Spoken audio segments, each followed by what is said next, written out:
శివనం లాంటి మన వంశంలో పుట్టిన ఆ గంజాయి మొక్క నరికేసే వరకు నాకు మనశ్శాంతి ఉండదు.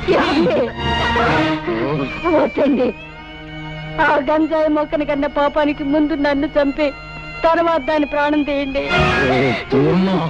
చంపండి, చంపండి.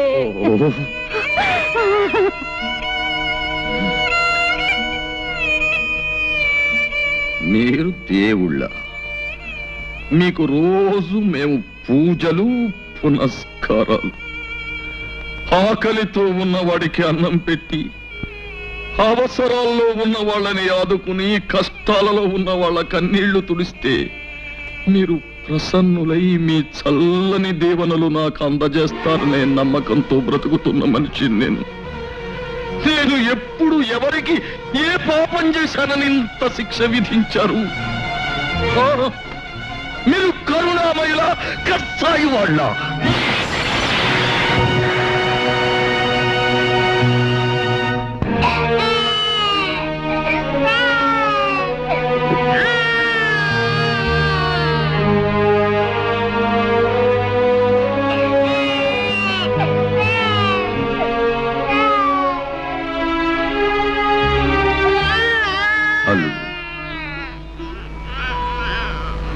అలా నిన్ను పిలిచే అర్హత నాకు లేదేమో. అలవాటైన పిలుపు మరోలా పిలవడానికి నాకు మనస్సు రాక. అల్లుడు, నేనంటే నీ కోపంగా లేదు. మీరేం చేశారని నాకు మీ మీద కోపం ఎందుకు చేయలేదు బాబు. అలాంటి నీచురాల్ని కానీ పాపమే చేశాను. దాన్ని నీలాంటి యోగ్యుడికిచ్చి పెళ్లి చేసి మహాపాపం చేశాను. ఇంతకన్నా ఏం చెయ్యాలి? అల్లుడు, ఇవే చేతులతో నీ కాళ్ళు కడిగి కన్యాదానం చేసి ఈవేళ నిన్ను నలుగురిలోనూ నవ్వుల పాలు చేసి నీ జీవితాన్ని నాశనం చేశాను. ఇవే చేతులతో అది ఎక్కడున్నా వెతికి పట్టుకుని ఊరి నడిబొడ్డులో నిలబెట్టి ఒక్క ముక్కలుగా నరికి ఆ రక్తంతో మళ్ళీ నీ కాళ్ళు కడిగి నా పాపాన్ని కడిగేసుకుంటాను. అప్పుడైనా నన్ను క్షమిస్తావా? అల్లుడు? మావయ్య, మనిషిని చంపినంత మాత్రాన పోయిన పరువు తిరిగి వస్తుందా? జానకిని ముక్కలు చేసినంత మాత్రాన ముక్కలైపోయిన మన ప్రతిష్ట మళ్ళీ వస్తుందా? మనల్ని కాదని వెళ్ళిపోయిన వాళ్ళ గురించి ఆలోచించటం, ఆవేశపడటం అనవసరం మావయ్య. మనం చేయగలిగింది ఒక్కటే, ఆమెను మర్చిపోవటం.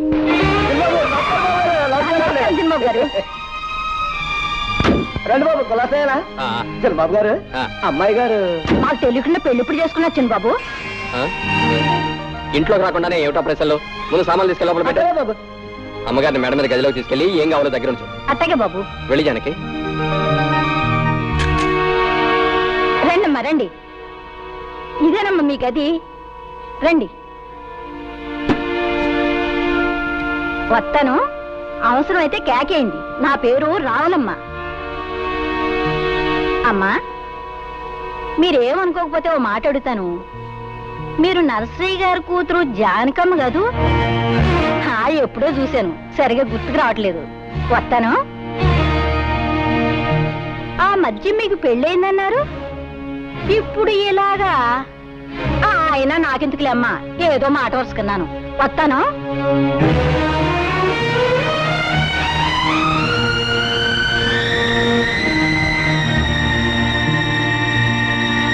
అయితే ఎంతగా అమ్మాయి ఎవరంట?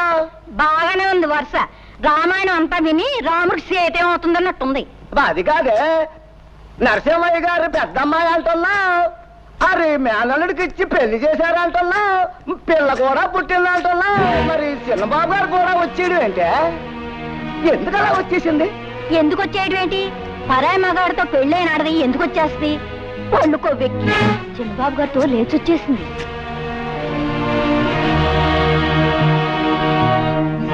లేటు వెంకట్రావు గారి కుమారుడు రాంబాబు భార్య నరసింహం గారి కూతురు, అంటే నా కూతురు జానకి, భర్తను వదిలి మురళి అనే వ్యక్తితో లేచిపోయినందున ఈ గ్రామ కట్టుబాటును అనుసరించి జానకిని గ్రామ బహిష్కారం చేయడమైనది.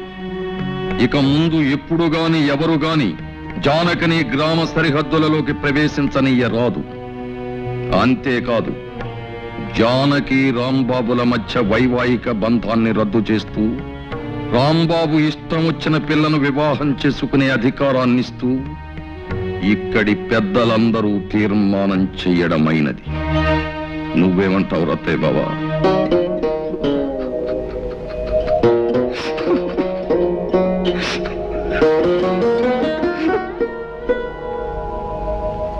గురుగారు, నాకు చిన్న అనుమానం. అవకాశం ఇచ్చాను, అడుక్కో. జాతిరత్నం అంటే ఏమిటి గురుగారు? జాతిరత్నం అంటే కట్టుకున్న మొగుణ్ణి వదిలేసి పరాయి మొగాడితో లేచిపోయే కులస్త్రీ. ఆవేశానికి ఇది సమయం కాదు. నా మాట పెట్టు.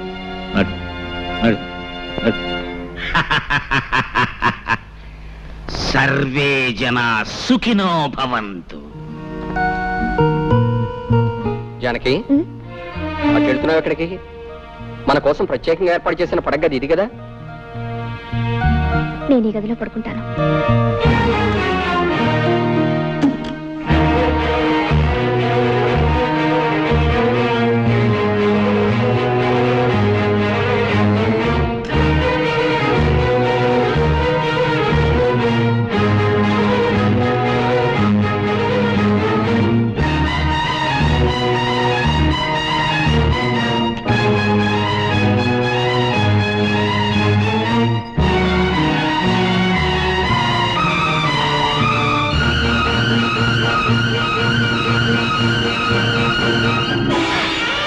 అయ్యా, పసుపుతాడంటే ఓ మగాడు తన పరువుని, ప్రతిష్టని, గౌరవాన్ని పసుపుతాడుగా మెడలో వేస్తున్నాను.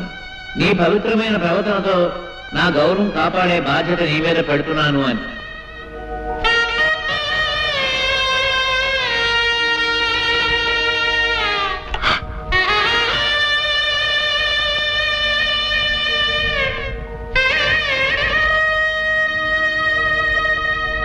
యజమానస్య కుమార్యాః పైడిపాలగోత్రాయాః జానకమ్మదాయాః. సింహం, ఏమిట్రా ఇదంతా? నీకేమైనా పిచ్చి పట్టిందా? పదరా పోదాం. పంతులు, నాకు కాదురా పిచ్చి, మీ అందరికీ పిచ్చి పట్టిందిరా. నా కూతురు నేటితో చచ్చిందంతో సమానం. కన్న తండ్రిగా నేను తర్పణాలు వదులుతున్నాను అంటే నాకు పిచ్చి అంటారేమిటి? పంతులు, చదవండి మంత్రాలు. ప్రేతాయాః ప్రేతాశ్వసముచ్చత్తుమరణినాదాస్యద్వాదశేహలే పిండే గణపార్వణే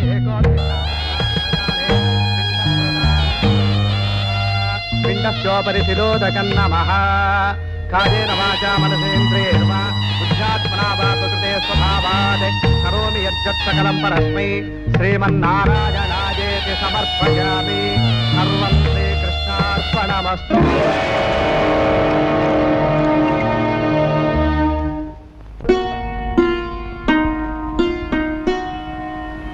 పాపకు పాలు పట్టాను. నువ్వు అన్నం తిన్నావా బావా? అయితేరా తిందువు గాని. జ్యోతి, ఏం బావా? నీకు విషయం చెప్పాలి. ఏమిటది? రేపటి నుంచి నువ్వు ఇంటికి రావచ్చు.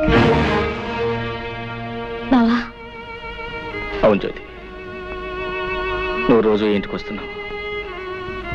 నా బిడ్డకు తల్లి లేని లోటు నిజానికి నీకు నేను ఎంతో రుణపడి ఉన్నాను.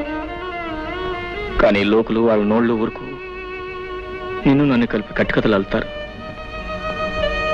నాకు ఎలాగో తీర నష్టం జరిగిపోయింది. తలెత్తుకోలేక సంఘంలో చేవచేవలా బ్రతుకుతున్నారు. నా వల్ల కానీ నా బిడ్డ వల్ల కానీ నీ బ్రతుకు ఎలాంటి కష్టం కలగకూడదు. నీ భవిష్యత్తుకి ఎలాంటి నష్టం జరగకూడదు. నీ పెళ్లికి ఎలాంటి అంతరాయం కలగకూడదు. అందుకే రేపటి నుంచి నువ్వు ఇంటికి రాకుండా ఉంటే మంచిది అని అర్థం చేసుకో. అమ్మా ఏడుస్తావు. బావన్న దాంట్లో తప్పు ఉంది. నీ మంచి కోరే చెప్పాడు. పాపిష్టి చేసిన పని వల్ల మనందరూ వేడవలసి వచ్చింది. నేను వెళ్ళకపోతే బావ ఒకడు పాపను ఎలా చూసుకుంటాడు? దానికి ఏ టైంకి ఏం కావాలో అన్ని అమర్చి పెట్టగలరా? నిజమే, కానీ మనం ఏం చేయగలం? పసిబిడ్డ నువ్వు చూసుకోలేవు బాబు. నేను తీసుకెళ్తానంటే నా మాట విన్నాడా?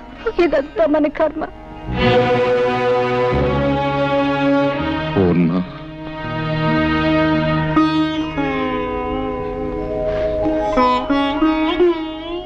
ఈ విషయంలో మనం చేసేది లేదంటావా?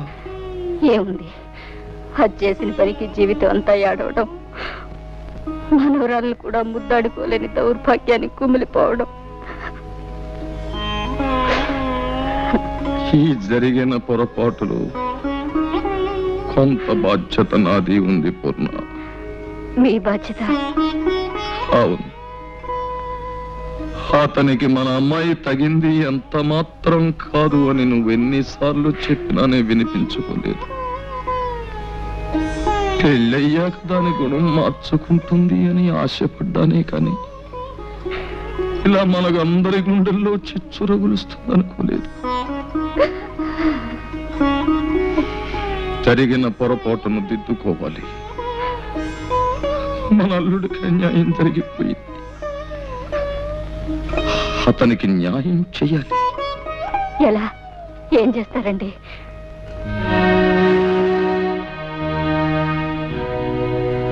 అతనికి మన జ్యోతినిచ్చి పెళ్లి చెయ్యాలి. ఏమిటి మావయ్య ఉన్నది? నాకు మళ్ళీ పెళ్ళే? వద్దు మావయ్య, నాకు అలాంటి ఆలోచన లేదు. నాతో కలిసి 7 అడుగులు వేసిన మనిషి, నాతోనే జీవితాంతం గడుపుతాన్న మనిషి మధ్యలోనే మాట తప్పి వెళ్ళిపోయిన తర్వాత మళ్ళీ ఇంకో బంధం ఎందుకు మావయ్య? ఎలాగో ఒంటరి వాడిని అయిపోయాను. ఈ జీవితం ఇలాగే ఒంటరిగానే గడిచిపోయి నా జీవితం ఆరిపోయిన దీపం లాంటిది. ఇక ఏ జ్యోతి తిరిగి వెలిగించలేదు. లేదు బాబు, మా జ్యోతి తప్పకుండా నీ జీవితానికి వెలుగునిస్తుంది. వద్దు మావయ్య, జ్యోతికి వేరే ఏదైనా మంచి సంబంధం చూసి పెళ్లి చేయండి. నా మాట వినండి. మా మాట కూడా కాస్త విను పాపు. కన్న పాపానికి మేము, కట్టుకున్న నేరానికి నువ్వు, తోడపుట్టిన దురదృష్టానికి దాని చెల్లెలు అందరం బాధపడుతున్నాం.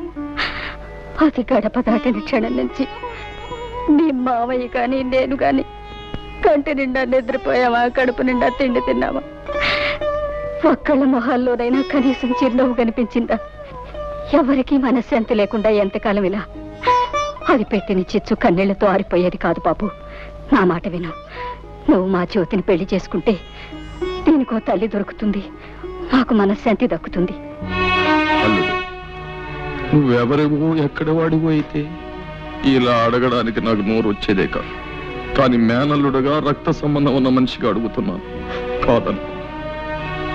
మావయ్య, నువ్వు చిన్నవాడివి, ప్రార్థించకూడదు.